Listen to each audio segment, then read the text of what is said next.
Imagine you're standing in the ruins of your life. Everything you built, everything you trusted, it's crumbling. You didn't see this coming, or maybe you did, but you never thought it would actually happen. The betrayal, the failure, the heartbreak. It wasn't supposed to be this way. You prayed, you fought, you tried, and yet, here you are, staring at the wreckage, wondering why God allowed this. But what if this wasn't the end? What if this moment, the very thing breaking you, is actually shaping you?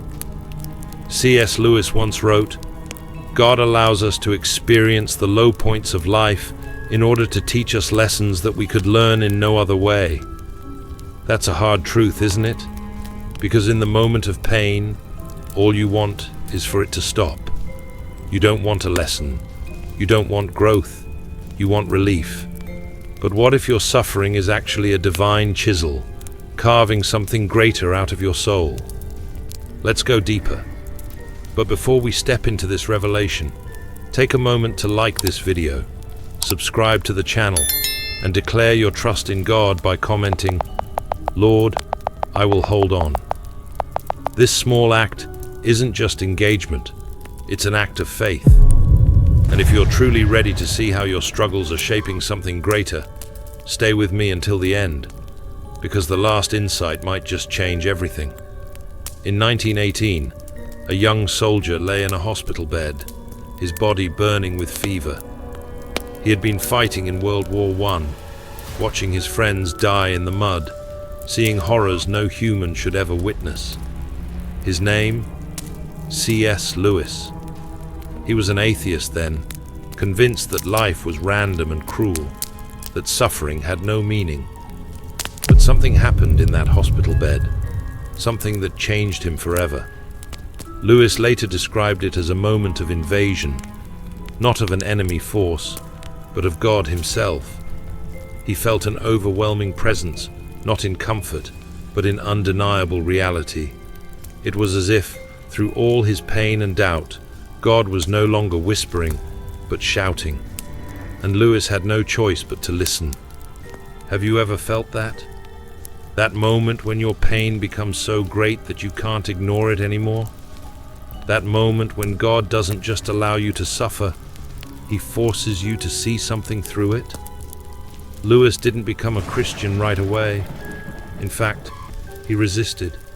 He fought against the idea that suffering had meaning, that there could be a God who actually used pain for something good. And isn't that how most of us react? When life goes dark, we don't see a blessing, we see a curse. We ask, "God, why are you doing this to me?" Instead of, "God, what are you showing me?" But what if the pain isn't the punishment? What if it's the process? Think about Job, a man who lost everything. His wealth, his children, his health. His friends accused him. His wife told him to curse God. And yet, in his suffering, something happened. Job didn't just endure, he encountered. He met God in a way he never had before. He saw not just the blessings of God, but the presence of God. And that changed everything.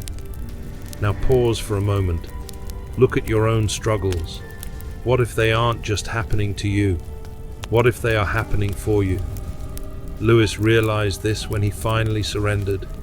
He called himself the most dejected and reluctant convert in all England because he hadn't wanted to believe, but he couldn't deny it anymore. He saw that pain wasn't proof of God's absence, it was evidence of His work. Here's where it gets even more powerful. You see, demons thrive in despair. They whisper lies when we suffer. They tell you that God has abandoned you, that you're alone, that there's no purpose in the pain. Why? Because if they can make you believe that, they can make you give up. They can keep you from the blessing that's on the other side of the struggle. Think about the wilderness. When Jesus fasted for 40 days, Satan didn't attack him with weapons. He attacked him with words. He whispered doubts. If you are the Son of God, he wanted Jesus to question his identity, to feel abandoned by God. And isn't that exactly what happens in our hardest moments? The devil wants you to believe your suffering means God has left you. But what if it means he's closer than ever? Look at the pattern. In the Bible, suffering always comes before transformation. The Israelites wandered before they entered the Promised Land. Joseph was imprisoned before he ruled. Peter denied Christ before he became a leader of the church. And Jesus himself, he suffered before he rose. Now let me ask you something. What if the very thing you're praying for God to remove is the thing he's using to remake you? Think about that. But let's be honest. When you're in the middle of suffering, the last thing you want to hear is that it has a purpose. It doesn't feel like a process. It feels like punishment. Like God has turned his face away and left you to fend for yourself. And if you've ever felt that, if you've ever cried out to heaven and heard nothing but silence, you're not alone. C.S. Lewis knew that feeling too. Decades after his reluctant conversion, he faced the greatest pain of his life, the death of his wife, Joy. If you've read A Grief Observed, you've seen the raw agony in his words. He didn't sugarcoat it. He wrote, "Where is God? Go to him when your need is desperate, when all other help is vain. And what do you find? A door slammed in your face." That's real. That's honest. And maybe you've felt the same. But here's what's remarkable. Lewis didn't stay in that place. He wrestled with God, questioned him, even doubted him. And through all of it, something happened. His faith didn't die. It deepened. Because he realized something. Faith isn't built in the easy times. It's forged in the fire. And this is where demons make their move. Pain has a way of opening doors. And what steps in depends on what we let in. When we're vulnerable, the enemy whispers, "You see, God doesn't care. You prayed and nothing changed, so why keep trusting?" This isn't a test. It's proof you're abandoned. Lies, all of them. But in suffering, those lies feel true. That's why the Bible warns us. Satan is a deceiver, a prowling lion, waiting for the wounded. Because the wounded are easier to isolate, easier to break. But here's the twist. The same suffering that demons use to destroy you is the suffering God can use to transform you. Think of it like this. If you've ever watched a blacksmith work, you know how metal is shaped. It doesn't happen through gentle handling. It happens through fire, through hammering, through pressure. The blade is beaten again and again until it becomes something new. And maybe that's exactly what's happening to you. Your suffering isn't the end of your story. It's the shaping of something stronger. But the question is, will you trust the process, or will you let the enemy use it against you? Remember when Jesus told Peter, "Satan has asked to sift you like wheat"? He didn't say, "Don't worry, I won't let him." Instead, he said, "But I have prayed for you that your faith may not fail." In other words, Peter had to go through it. The denial, the shame, the breaking. But on the other side of that suffering, Peter became a rock for the church. What if your suffering is sifting you, separating what is weak from what is unshakable? That's why some doors in your life have closed. That's why some relationships have ended. That's why the things you thought you needed have been stripped away. It's not a punishment. It's a transformation. But let me ask you something. What if you're still in the middle of it? What if you don't see the blessing yet? That's where faith comes in. C.S. Lewis said, "Faith is the art of holding on to things your reason has once accepted, in spite of your changing moods." In other words, faith isn't about feeling good.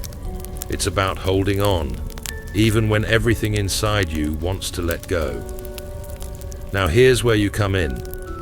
Have you ever been through a struggle that, looking back, turned out to be a blessing? Tell me in the comments. Just right, it made me stronger. Because when you share that, someone else who's struggling right now will see it, and they'll realize they're not alone. But if you think this is where the story ends, think again, because we haven't even touched the most shocking part yet. What if your greatest struggle isn't just for you? What if it's part of something much, much bigger? Think about this for a second. What if your suffering isn't just about you? What if the struggle you're facing right now isn't just shaping your faith, but someone else's? What if your pain is the very thing God is using to break chains you don't even see? Sounds impossible, right? But look at the pattern. Joseph suffered years of betrayal, slavery, and imprisonment.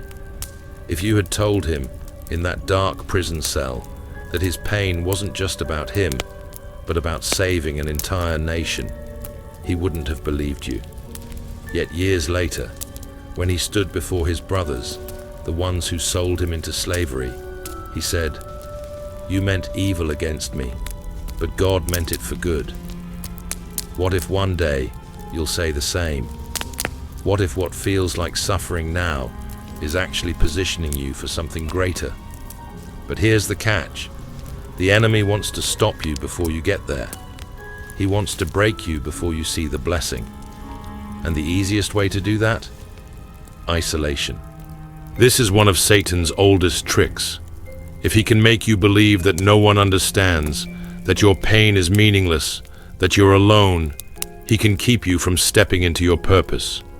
Because here's the truth most people miss. The enemy isn't just afraid of you suffering.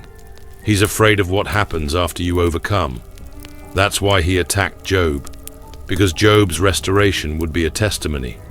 That's why he tried to break Peter, because Peter would lead the early church.